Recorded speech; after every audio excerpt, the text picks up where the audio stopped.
ಅಗರ್ವಾಲ್ರಿಗೆ 2 ಮಕ್ಕಳು, ಅಬ್ದುಲ್ಲಂಗ್ 12 ಮಕ್ಕಳು. ಅಗರ್ವಾಲ್ ತುಂಬಾ ಯೋಚನೆ ಮಾಡ್ತಿರ್ತಾರೆ, ಮಕ್ಕಳಿಗೆ ಎಲ್ಲಿ ವಿದ್ಯಾಭ್ಯಾಸ ಕೊಡ್ಸೋದು, ಅವರ ಜೀವನ ಮಟ್ಟ ಎಷ್ಟು ಇರಬೇಕು, ಎಷ್ಟು ಕಷ್ಟಪಟ್ರು ಸಾಲದು ನನ್ನ ಮಕ್ಕಳನ್ನ ಚೆನ್ನಾಗಿಡಕ್ಕೆ ಅಂತ. ಅಬ್ದುಲ್ಲಾ ಆರಾಮಾಗಿರ್ತಾನೆ. ಕೇಳ್ತಾರೆ ಅವರು, ಅಲ್ಲಪ್ಪ ನಂಗೆ 2 ಮಕ್ಕಳು, ನಾನು ಇಷ್ಟು ಯೋಚನೆ ಮಾಡ್ತೀನಿ, ನೀ 12 ಮಕ್ಕಳು ಹೇಗಿಷ್ಟು ಆರಾಮಾಗಿದ್ಯಾ ಅಂತ. ಅದಕ್ಕೊಂದಂತಾನೆ, ನೀವೀಗ ಕಷ್ಟಪಟ್ಟು ಏನು ಮಾಡಿಡ್ತಾ ಇದ್ದೀರಲ್ಲ, ನಾಳೆ ಅದೆಲ್ಲ ನನಗೆ ನನ್ನ ಮಕ್ಕಳಿಗೇನೆ ಅಂತ. ಕಾಶ್ಮೀರದಲ್ಲಿ ಇದೇ ಆಗಿದ್ದು. ಇವ್ರುಗಳೆಲ್ಲ ಅಲ್ಲಿ ಇರುವಾಗಲೇನೆ ಮುಸ್ಲಿಂ ಬಾಂಧವರು ಅನ್ಬೇಕೋ ಸಹೋದರರು ಅನ್ಬೇಕೋ ಬಂದು, ನಾಳೆ ಈ ಮನೆ ನನಗೆ, ಈ ಮನೆಯ ಹೆಣ್ಮಗಳು ನನಗೆ, ಇಂಥವ್ರನ್ನ ನಾನು ಅನುಭವಿಸ್ತೀನಿ ಅಂತ ಹೇಳ್ಕೊಂಡು ಗುರುತು ಹಾಕೊಂಡು ಹೋಗಿದ್ದಾರೆ.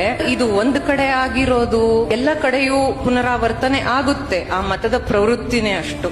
ಅದರಿಂದ ನಮ್ಮಲ್ಲಿ ಆ ಕ್ಷಾತ್ರ ಗುಣ ನಮ್ಮಲ್ಲೂ ಬರಲಿ, ನಮ್ಮನ್ನ ಆಳ್ತಾ ಇರೋರಲ್ಲೂ ಈ ಕ್ಷಾತ್ರ ಪ್ರವೃತ್ತಿಯೇ ಹೆಚ್ಚಲಿ ಅಂತ ಹೇಳಿ ನನ್ನ ಮಾತನ್ನು ಮುಗಿಸ್ತೀನಿ. ಧನ್ಯವಾದ.